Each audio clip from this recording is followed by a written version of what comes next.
Sabada mangjaya namatkeun bagian anu kasalapan. Carios nyambung judulna Randa Beng Serat karangan Kileksa mangjaya bade neraskeun bagian anu ka-10.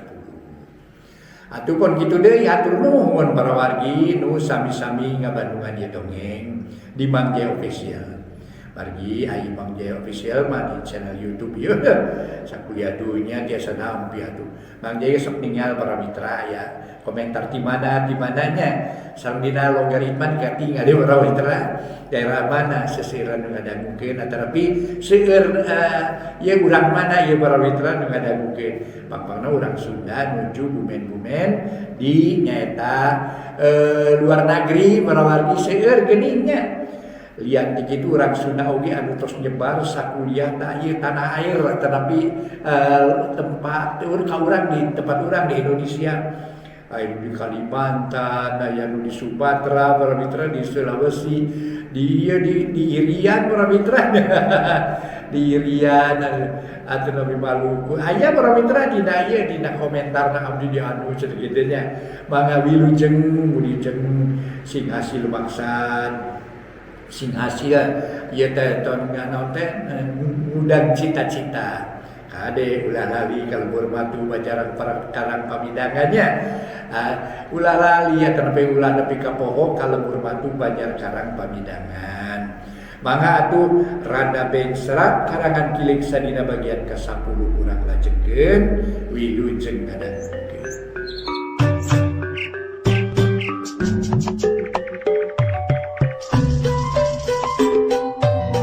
Para mitra kaum dangu, wilujeng tepang dangu serang acara matuh dongeng enteng pangbeberah mana. Mangjaya sapara kanca bade neraskeun hanca dongeng nu katunda carios nyambung judulna Randa Beng Serat. Mangga atuh para mitra wilujeng ngadangukeun ieu acara etang-etang hiburan pangbeberah mana carios nyambung judulna Randa Beng Serat karya Kileksa. Gancanna carita para mitra saminggu geus kaliwat. Karmin geus bisa luntang lantung di buruan, malah mah mineng didatangan ku Harli diajak ngobrol. Lila-lila Karmin ngarasa jag-jag dadana nu ruksak geus ampir cager, da geus teu ngarasa nyeri. Dina hiji poe Karmin bebeja ka indungna yen rek nepungan ka Aki Jama bari ngalatih tuur ngarah teu titingkuheun, kubi urmi diilinan atuh leos Karmin teh init. Sadatang-datang ka imah Aki Jama Karmin teu buru-buru unggah. Kalah luntang lantung di buruan bari alak ilik kana tangka nangka. Breh nempo nangka segede pendil bangun geus asap. Ki, nangka geus asap ki alanya. Montong siang bisi rag-rag deui. Temal Akina. Pangalakeun atuh ku Aki. Sangeuk cara ape aing deuleu. Diap ka dieu anggur. Aing aya picaritaeun ka maneh. Ceuk Aki Jama bari tetep ngajemprak di tepas. Atuh teu wani baha Karmin tebus ka jero diuk hareupeun Akina. Kumaha cager ki? Naon sia nanya deh. Mungkin ke aing nanya ka maneh sia. Kumaha maneh cager? Ai kuduna maneh nanya ka kolot teh kumaha damang ki? Nuhun kumaha damang ki? Alhamdulillah euy ayeuna mah. Kumaha maneh ayeuna cager euy tadu teh? Sedik deui ki kari paurna. Dari tatuna mah garing. Oh, pek atuh caritakeun ka Aki naon sababna nepi ka ngalaman rag-rag. Naon nu karasa ku maneh mangsa harita? Barabat Karmin ngabejakeun pangalamanana sakumaha nu geus diterangkeun ti heula. Sanggeus cacap Karmin ngajukeun nyaeta pamentana. Tapi itu pangalaman kuring teh kieu ayeuna kuring rek menta pelet we ka Aki, rek males pelet ka Nyisari. Nyaha make menta pelet sagaya keun naon balina oge. Manehna sina kabungbulengan, sina kasiksa batina, sina inget we ka kuring. Tapi kuring moal narima sabab nyeri hate da bohongan. Manehana teh nyiksa ku jalan lemes kitu ki. Wah salah atuh eta teh. Salah si amun aya maneh boga niat kitu teh. Hartina maneh teh lain lalaki. Tapi jalu teu boga luang deuleu. Lamun maneh hayang diaku incu ku Aki, kudu boga jiwa satria. Kudu jujur jeung terbuka, teu meunang boga pikiran kitu deuleu. Ulah boga karep hayang males sabab eta teh goreng patut. Karmin ngahuleng di bejaan kitu. Sabab kahayangna teu dikabul ku Aki Jama sajongjongan mah Karmin ngahuleng. Pek we pikiran sia nyaha hade mun jelema boga karep kawas nyane. Eta teh salah euy teu hade goreng patut. Kudu kumaha tuh ki kuring teh? Antep we sabab pagawean goreng ge awal akhir bakal kanyahoan. Sarta bakal karasa akibatna ku dirina. Jadi ulang mah teu kudu boga niat rek males jang ge aya nu bakal ngawalesna kitu.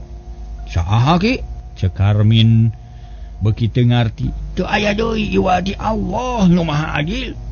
Allah iraha malesna nya aya dua rupa deuleu ka hiji mungkin wae dibales ayeuna keneh salila aya di ulunya kaduana aya kemungkinan dibales jaga di alam akhirat tak kitu. Karmin ngahulang deui bae para mitra can pati ngarti kana amanat akina. Ai manusia nu hade nu bisa ngaduakeun hade ka musuhna. Cek Ki Jama deui teu weleh-weleh mepelingan ka incuna. Nu geus kasohor bedegong di Cikekes mah. Wah, Ki mah mabatahan teu bener atuh kumarek bisa ngaduakeun bener lamun musuh urang pi kasebeleun. Nah, kitu teu milu sedih kitu. Nempo incu disiksa deungeun. Sakieu untung keneh kuring teh hirup keneh Ki. Teu nampuyak ragrag dina tangkal peuteui ge. Kumaha lamun kuring nepi ka pati na Ki moal nyeri hate. Ih, ari maneh. Sok ngalawan wae ari dibabatahan ku kolot teh. Lain teu nya ka incu dewek teh lain. Lain teu boga rasa nyeri tapi hirup teh hese sabab teh cukup ku ngalajur nafsu. Loba deui nu kudu dipikir dibulak-balik sangkan ucap teh ka jeung lampah sajalan. Oge sangkan akur jeung papagon agama. Akur jeung aturan-aturan ti pamarentah. Sabab lamun nu jahat dilawan jahat bakal nyimpulkeun peperangan anu akhirna moal aya keamanan. Salilana bakal silih ancam silih kakalakeun. Tanu kitu teh dipahing sarta Aki mah teu resep. Aki mah hayang nempo incu salamet aya dina jalan lempeng tur bener kitu tah. Kuring ge hayang salamet Ki tapi ari di kieu-kieu teh mah ku baturnya keheulaanan Ki. Sileum ge ditincak-tincak teh mah ngegel atuh komo jelema boga akal jeung pikiran. Cek Karmin keukeuh ngalawan kana pamadegan akina. Oh jadi hayang kumaha tuh maneh teh sia Karmin? Hayang pelet Ki. Rek melet saha? Nya rek melet Nyisari we sangkan kabumbulengan ku kuring. Sanggup nyari mah akibatnya? Sanggup Ki. Heuh atuh ari kitu mah. Tapi di mana isuk baring sukali aya kasulitan montong minta tulung ka Aki. Tanggung jeung rasakeun ku sorangan. Tabungan teu beunang dielingan teu beunang dibabadahan nya teh. Beres lah pokona mah sip lah. Sok lah kumaha Ki. Karmin marah mai bakat ku bungah lantaran rek dibere pelet ku Aki Jama. Nyaho babedalan Nyisari? Wah cilaka atuh nyaho Ki. Nyaho umur Nyisari? 22 tahun lah kurang seutik. Kajeun teu nyaon teu nyaho ge. Ayeuna kieu mun maneh nyaan hayang melet Nyisari, maneh kudu daek puasa Senin jeung Kemis. Tah bari baca ye kalimat-kalimat teh Aki. Lobana 1000 kali dina sabeting. Ye lain pelet tapi keur mulangkeun pelet nu katarima ku maneh. Jadi pelet ti Nyisari bakal balik deui. Mun maneh laksana ngajalankeun pabatah ti Aki, tah tangtu bakal hasil. Kumaha kira-kirana sanggup? Ki saberat puasa-puasa kitu mah Ki. Ah sabaraha poe puasana jeung deui ari puasa teh meunang dahar henteu. Nyamun yang puasa mah tapi ukur janari jeung magrib. Beurang mah teu meunang da lain puasa ari barang dahar mah atuh. Ari lilana 3 Senin jeung 3 Kamis sakitu. Nah dicobaan we Ki lah bungan nyeri hate kuring teh lah. Mana cing kalimah-kalimahna? Ke ku Aki rek ditulis heula nya. Aki Jama ngojengkang.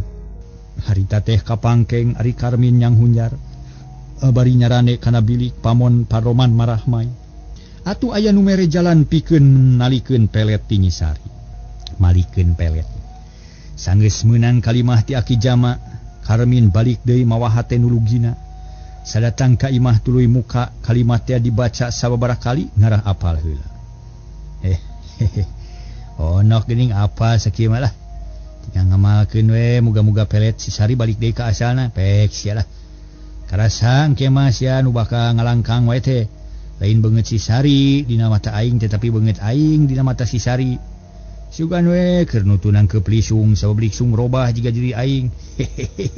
Puas sia lah. Moal burung kurumoy ku huut sia. Cek Karmin bari seuri sorangan. Lep kertas kalimah teh kana sakukeun bus ka imah. Goledag dina palupuh gogoleran bari ngapalkeun kalimah teh. Panon poe beuki ngulon panasna mimiting urangan. Malah akhirna mah ampir adek kana mun-munan gunung. Cahayana semu beureum semu koneng. Dina kaayan kitu Mang Seno jeung Bi Urmi geus baralik ti pagaweanana. Malah harita geus rengse nanaon. Karireureuh bari ngadagoan wancina magrib. Harita tiluan ngariung ditepas Karmin geus ngarasa jagjag cara biasana. Kumaha cek aki temin, Mang Seno mimitinanya. Dibere pelet pak, pikeun mulangkeun pelet si Sari. Terus dipecahkeun nyawa acan. Acan kewe, poe Senin mimitina ieu mah kagok. Oh, syukur atuh pek diajar ngurangan dahar. Cek paribasana kudu cileuh kentel peujit. Ngarah aya mangfaatna sabab mun urang boga kahayang kudu daek kudu cileuh kentel peujit, ngarah kuat din jiwa jeung batin. Cek Mang Seno nya tujuan kana niat nu jadi anakna. Sanyana mah kuring teh satuju mun si Karmin kudu masang pelet lantaran bakal manyangkeun urusan. Matak susah ka hareupna padahal mah antep we urusan batur mah teu kudu dilawan barina oge. Cek Bi Urmi dari anaker. Nyakeun bae ieu mah sina diajar ngarah karasa yen berjuang teh hese bandungan we ku urang. Nah kumaha hasilna? Mang Seno tetep ngarojong kana paniatan Karmin. Atuh Karmin beuki gede hate sabab di hatean kudu jadi bapana. Barang keur gunem catur kitu jebul aya nu datang hiji kolot meuni ginding. Dibarengan ku Harli atuh nu tiluan colohok lantaran sidik pisan nu leumpang teh muru ka imah Mang Seno. Assalamualaikum. Kisah mah uluk salam ku pribumi dijawab meuni bareng. Atuh Karmin teh curing hak sabab ayeuna sidik nu datang teh Wadali. Wilujeng sumping wa mangalingi wa ceuk Karmin. Hehehe nuhun ujang. Kumaha daramang? Wadali unggah tuluy munjungan ka Mang Seno. Tuluy ka Bi Urmi jeung Karmin kitu di Harli. Manehna ge sasalaman geus kitu gek Dario. Ke itu nu ti mana teh asa anyar pinangi. Mang Seno mencrong ka Wadali nu memangna teu pati wau. Ih bapa mah pan ieu teh nu sok diobrolkeun ku kuring teh nya ieu pisan Wadali teh. Nu rek ngical peuteuy teh Karmin harita para mitra. Miheulaan nerangkeun maksudna masangkan bapana buru-buru nyaho. Oh, jadi ieu teh Wadali. Nu natua lah.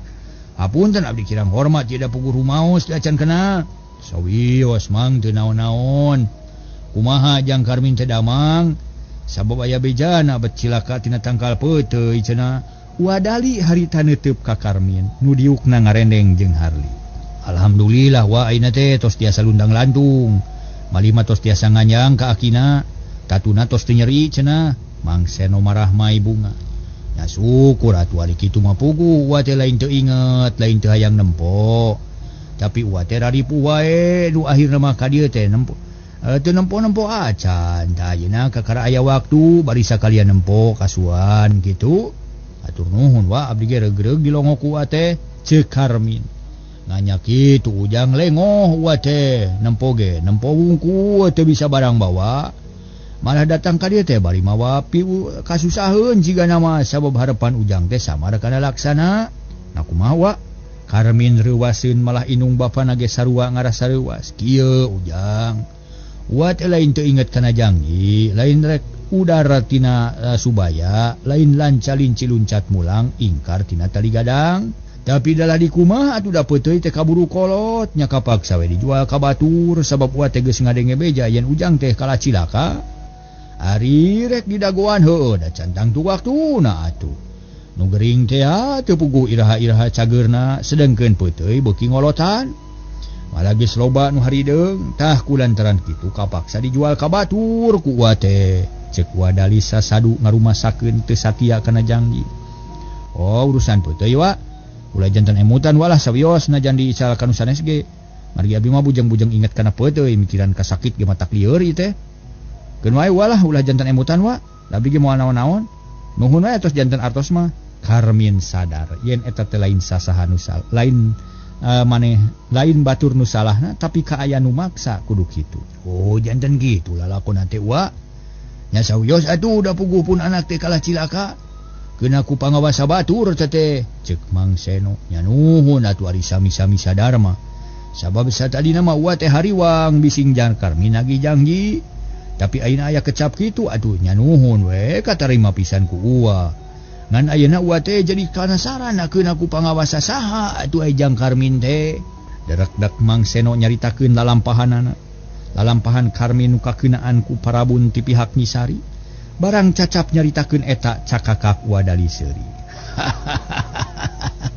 Kutan teh nepi ka kitu nya ujang. Karunya teuing si horeng teh aya buntutna nya. Nah atuh teu dibikeun we ka si Mirja, apa si Mirja hayangeun ka Nyisari lain. wadah si Mirja ge hayangeun teh. Tapi ari masrahkeun mah lah moal abdi teh da Nyi Sari ge lain milik abdi. Mun si Mirja aya pikir kadua leutik ka Nyi Sari nya kudu menta we ka bapana. Oh bener pinter ujang. Keun bae urang bejakeun ka si Mirja sangkan manehna ngadatangan ka kolotna Nyi Sari. Mun Nyi Sari geus kawin ka si Mirja tangtu moal ngagoda ka ujang. Wadali ngartieun kana masalah nu disanghareupan ku Karmin. Satuluyna Wadali jeung pribumi uplak ngobrol sagala dicaritakeun. Teu jiga-jiga anyar pinanggih malah akhirna mah Mirja ampunan bisa nepungkeun babarayaan sabab nu ngobrol teh dibarung ku panca kaki silih beberkeun jujutan kalawan kulawargana masing-masing.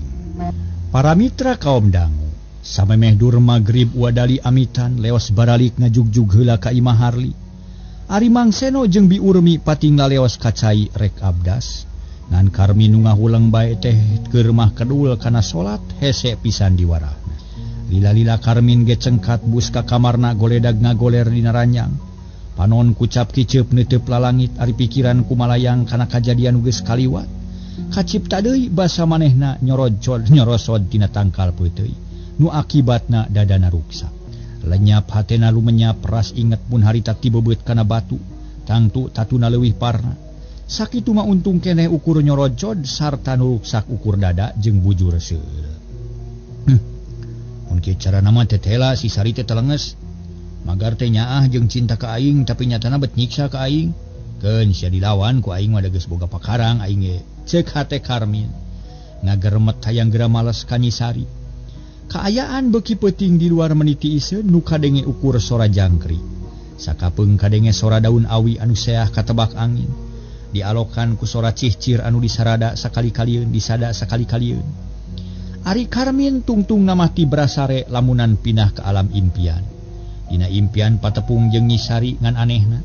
Dina impian teh para mitra hirup rukun sauyunan meuni asanya geus laksana laki rabi. Rumah tangga kalayan ayem jeung tentrem hanya ka dina impian.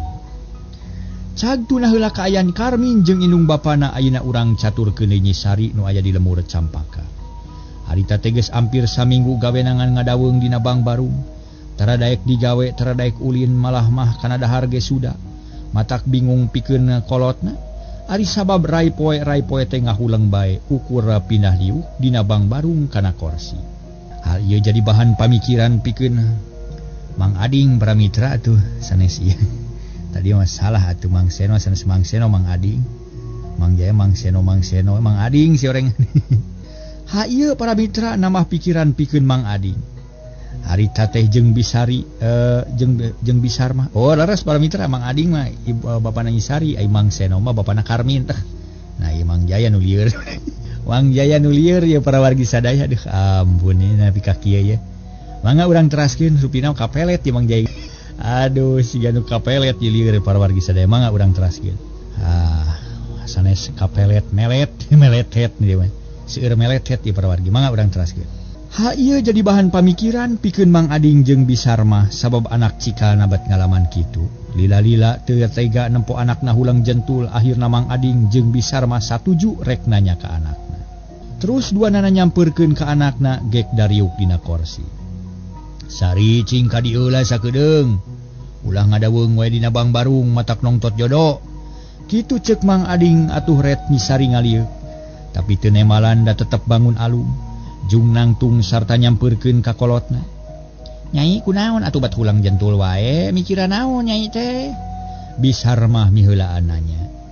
Harita teh para mitra da pugu geus teu sabar hayang geura nyaho kana naon-naon nu dipikiran ku anakna. Nya nyai bapa teh ngahajar rek nanya ka hideep ari sabab ditilik-tilik ku bapa geus ampir jajeg saminggu. Pagawean hideep ngan hulang jentul wae. Kana dahar suda, kana gawe teu rancage, kana ulin jadi anti. Bet kalah karesep ngaringkep di kamar.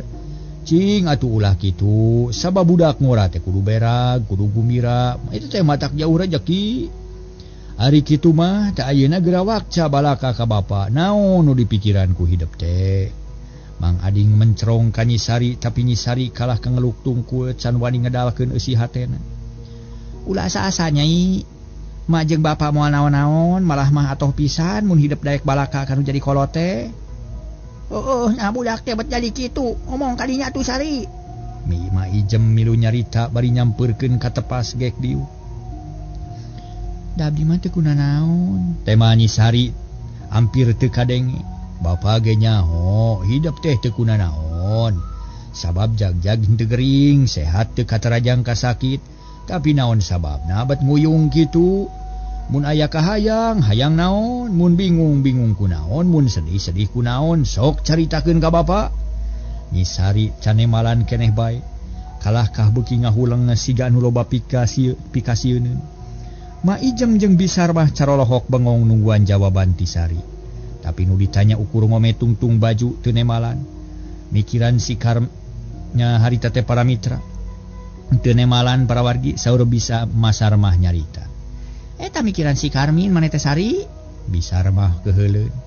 His ulah wakauras teuing atuh manehna. Keun sina mikir heula. Sabab bari tereg teuing mah goreng patut moal bener ngajawabna. Mang Ading leuwih wijaksana ngarti kana kaaya nu jadi anak. Sedengkeun Sari ngadenge ngaran Karmin disebut tebet ngalenyap. Da puguh eta pisan nu jadi sababna beurang peuting inget wae ka Karmin anu geus janji rek satiasa tuhu tapi buktina teu elol-elol. Da teu sabar kuring teh kawas ngobrol jeung Arca. Cika tu geura nyarita Sari, da maneh teh geus bisa ngomong. Bisar mah kalah kabeuki keheuleun. Tungtungna Nyisari ngawani-wani maneh wak cabalaka ka inung bapana. Ma oge bapa. Nya sok geura carita, kumaha atuh ieu teh? Abdi teh bade terus terang we ka emak sareng ka bapa, tapi muga-muga emak sareng bapa teu rengat mana. Bilih pamadegan abdi teu saluyu sareng pamadegan sepuh. Nya pek caritakeun heula. Na kumaha karep hidup teh? Kieu Pak abdi teh geus teu sabar hayang geura menak wartos ti Kang Karmin. Naon nu janten margina pangna anjeunna teu aya wae sumping. Nah teu damang atanapi leres-leres teu suka ka abdi. Tah kumargi kitu pami bapa ngawidian mah urang susul we ka lemurna. Da moal burung kapenak, ceuk Nyisari blak-blakan rek nyusul Karmin ka Cikekes. Atuh puguh Mang Ading meninga gurubug bakat kureuwas da teu panuju ari kudu nyusul-nyusul lalaki mah teu pantes awewe nyogrog-nyogrogkeun maneh. Jadi nu dipikiran beurang jeung peuting teh soal eta. Mun bapa margi abdi teh teu wantun jalir janji, teu wantun hianat ka Kang Karmin. Datos janji pasini bade satia. Tapi Kang Karmin teu tiasa diusabaran. Beuki dieu kalah beuki ngampleng taya beja-bejana acan. Tak ieu nu dipikiran ku abdi teh mah oge bapa. Tapi ka kitu, nah eta pipikiran teh. Si kumaha pamadegan maneh Sarma? Mang Ading kerung bingung mutuskeunana. Teu panuju, ngerakeun kudu nyusul-nyusul lalaki ka ditu mah. Nah kawas nu eueuh deui lalaki. Nu teu datang mah geus we teu kudu dipikiran badina ge karibeuh-ribeuh. Jawab Bisar mah tandes. Satuju memang ngerakeun mun nya teh mah nyusul ka Cikekes. Ayeuna mah cicing we di imah. Teu kudu mikiran lalaki anu kitu patut jeung deui nyusul-nyusul ka mana da urang mah can nyaho imahna. Karek nyaho lemurna wungkul era mun kuduna nanyakeun mah siga nu teu boga harga diri. Nyisari ngahuleng para mitra dijawab kitu kudu jadi kolotna. Hatena beuki peurih asa teu boga keur pamuntangan. Tungtungna teu daek deui nyarita batin ceurik balilihan jumerit nyamat-nyamat Karmin. Ayeuna mah kieu we Nyai, urusan Karmin ulah dipikiran deui. Keun bae da engke ge ari butuheun mah moal burung datang. Bapa ngarasa yakin awal akhir manehna bakal inget deui ka hidup. Tak kitu sarta bakal manehna norojol ka dieu. Sok bapa mah lain naon teh nyarita tama bau sungut. Tak kulantaran kitu omat ulah rek kulang jentul teu puguh. Sabab eta laku lampah teh teu hade bisi hidup hayang nyaho mah ngalamun teh goreng patut sabab sarua jeung ngosongan jiwa. Lamun jiwa urang kosong engke bakal aya eusina dieusian ku setan. Mun jiwa urang geus kaasupan setan bakal poho kana bener, bakal poho kana kahirupan wajar, nu akhirna mawa kana jurang kacilakaan. Tah kitu amanat ti bapa omat kudu diingetkeun. Bener Sari ulah rek ngalamun wae hirup teh. Mage ngarasa yakin yen si Karmin teh awal akhir bakal datang ka dieu. Mang Ading jeung pamajikanana para mitra sadaya. Saha teh duanana matak ngaruntagkeun kana hate Nyisari. sabab eueuh nu satuju kana kahayang Nyisari sedeng maijem karunyangeun ka Incu pok nyarita. Yeuh Nyai geulis Incu nini arinya mah inget we ka Jang Karmin taya salahna najan rek disusul oge tapi ulah kaciri teuing. Kudu bisa nyumput dinu caang kumaha we carana masangkan hasil nu dimaksud tak kitu Nyai. Wah mama sok mapatahan teu bener ka budak teh. Montong kuring mah teu panuju awas mun init. Mang Ading ngancam atuh beuki susah we Nyisari teh manehna teu hayang ngomong deui. Jung Nyisari cengkat bus ka kamarna geblug mebeutkeun maneh kana kasur. Tipe pereket nahan piceurikeun damun teu inget kana kaayaan mah. Hayang ceurik lolongseran hayang sasambat ka buah hate, tapi ukur jumerit jeroning ati nahan rupa-rupa perasaan. Para mitra kaum dangu. Mang Ading jeung Bisar mah ngaharuleng taya nu daek nyarita. Kulawarga nu tadina ayem tentrem ayeuna harengheng ku urusan budak ngora. Hate Ading jadi honcewang bisi anakna kabawa ku sakaba-kaba bisi matak jadi mamala.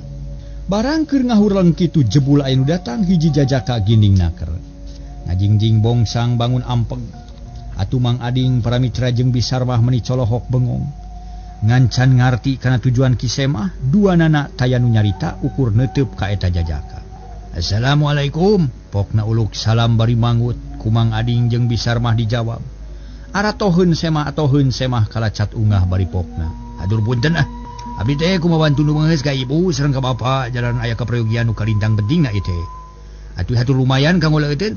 Kituna teh bari nunjuk kana bongsang.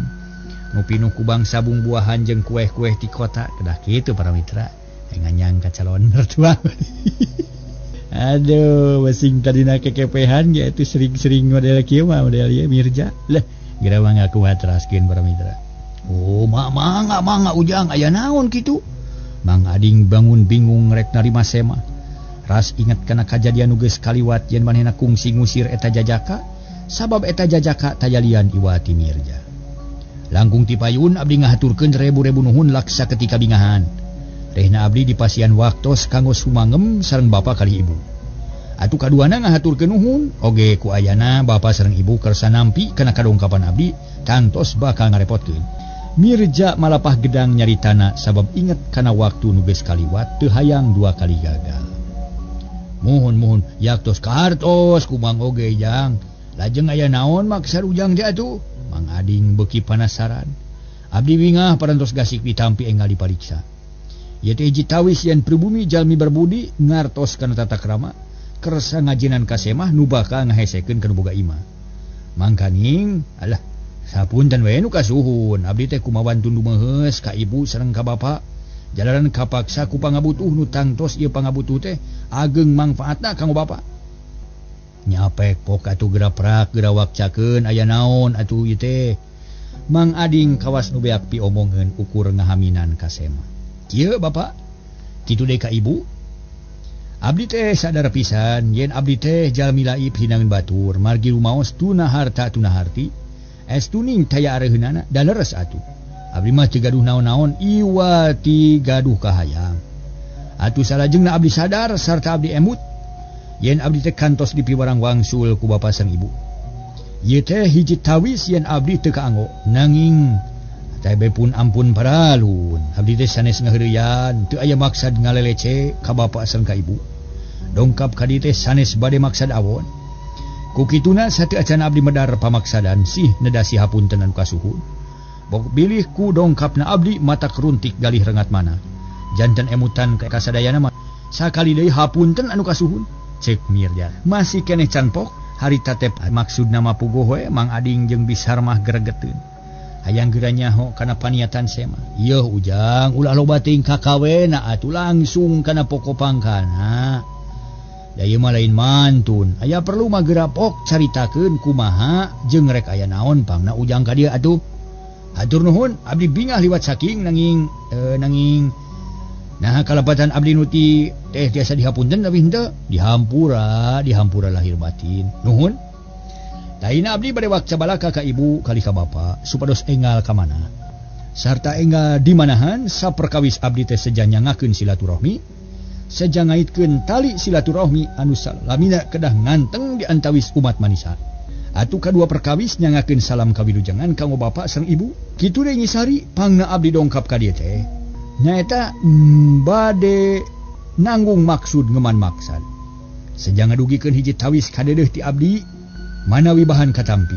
Tadi ge ku abdi tos disanggemkeun abdi teh jalmi laib tuna harta tuna harti teu aya araheunana. Nanging abdi teh teu tiasa ngabobodo diri pribadi da dihinteun teh ge tetep nya di lain-lain ge tetep kadinya saleresna abdi teh saja ngiring mikanya ka tuang putra. Manawi teu acan anu nyangking teu acan aya ti sisi sang ti gigil. Tah kitu maksud nu utami teh Bapak. Ceuk Mirja. Mani teu euleum-euleum para wargi sadaya. Nyaritana sabab geus diiker-iker ti anggana, horeng Mirja teh rek mentanyi sari ti kolotna. Sabab geus minang beja ti wadali yen kudu kitu carana. Atuh sajongjongan mah Mang Ading jeung Bisar mah teh ngaharulang bae siga nu baluang mikiranna pijawabeun anu merna. Sabab ayeuna mah teu bisa gagabah da Mirja ge ati-ati pisan dina ngomongna, beda pisan jeung ti heula. Kumaha tuh mun geus kitu apana? Ceuk Bisar mah. Kekelanan ibuna urang teh teu bisa kejot boros, teu bisa gagabah dina ngajawab sabab perlu pamikiran nu lantip. Butuh waktu nu cukup pikeun mutuskeunana. Kahiji anak urang teh keur boga kasusah sabab mikiran kahiji perkara. Atuh kaduana niat Jang Mirja ge kudu dijentrekeun heula na kumaha nu sanyana. Sabab ari basa ngiring mikanya teh cantang tujuan kadinya buat teuing aya niat sejen. Buat teuing beda tafsiran. Jeung urang mah tah kulantaran kitu kekelanan urang pikir heula jawab Mang Ading antare sabab manehna ge ngarasa susah. Naso heula para mitra. Harita Mirja nyarita deui. Laras Bapak mugi sing apik sareng waspada. Ulah gampil percaya ka jalma saliwat margi ku abdi ge kahartos anu saya omongna cantang tos saya maksana. Nu amis budina cantang tos saya atina. Abdi ge rumaos seueur keneh kakirangan mangga ayeuna mah nyangakeun kantun ngemut anu langkung paos. Ceuk Mirja. Siga geus hayagi keur pijawabeun kawas geus makal ti imahna keneh. Lain kadinya los na ujang da mang teh teu rumasa curiga ka ujang mah. Teu gaduh sangka anu lain-lain nyangem kitu sotenan hayang jentre heula. Nyaha niat ujang teh leres-leres atawa ngan saukur saulineun. Upami bade leres-leres tangtu kumang rek dibadamikeun sing apik tapi lamun sakadar saulineun moal teuing dilayanan kitu maksud teh ujang. Tapi ditaros eta mah abdi teh langkung saya dipentas sumpah. Mun abdi kudu sumpah kudu nyebut demi anaon nu sakinten tiasa dipercanten ku bapasan ku ibu. Nah, kersa ikrar sumpah pada sumpah teh berat. Upanya tadi punut ku bapa abdi bade nedunan sumpah. Abdi mah teu sieun ke akibatna, margi maksad abdi leres-leres. Jang, ai sabenerna mah sumpah teh berat. Yeuh, berat eta teh. Ulah sumpah. Kajaba lamun dipenta ku hakim, ari sabab sumpah teh ulah samarangan. Mun salah kecap matak balai, mun ujang rek sumpah ulah nyebut ngaranna sejen. Lian ti jemat-jebat jenengan Allah, mun rek sumpah sebut demi Allah. Tapi kitu kelanan ke, lamun dipenta ku hakim, ari henteu mah ulah gagabah ujang kana eta kekecapan teh. Cek Mang Ading ngajentrekeun urusan sumpah. Pamicarana kitu mah abdi ge bade sumpah demi Allah. Abdi ge percaya ka Allah. Nah ngan rumaos kana salat teh balang bentong. Da tarasa kapeung malah lolobana mah cara kitu. Nanging sanaos kitu ge sanes hartosna ngabaekeun kana kewajiban. Ngan can tiasa ngalakonan sakumaha mistina ta ayeuna. Kedah kumaha tu abdi teh atuh supados maksud abdi dipercaya ku Bapa. Para mitra sadaya jami model Mirja kieu, mudah-mudahan para mitra janten jami anu sae katungtungnakeun para wargi sadaya kitu. Ieu cenah sok belang bentong teh mudah-mudahan kema ulah para wargi sadaya. Mudah-mudahan atuh. Mangga urang teraskeun deui. Mang Ading kasadekeun teu bisa naon-naon deui kitu deui Bisar mah ukur ngahenen bari ngabandungan anu ngaromong. Cing sebutkeun naha nya leres-leres ujang teh boga tujuan kadinya. Leres moal ngaheureuikeun abdi mah. Nuhun ari kitu mah dupi nu dimaksad bade ngiring mikanyaan naon hartina. Oyong hirup sasarengan we sareng tuang putra bade diajak sapapait sama manis. Babarengan dina hirup rumah tangga coagna mah tuang putra bade didamel pamajikan ku abdi tak kitu Pak. Mirja geus teu asa-asa ngabejakeun sabab geus buleud hate ti imah keneh. Waktu asna CF di para mitra deh ieu mah.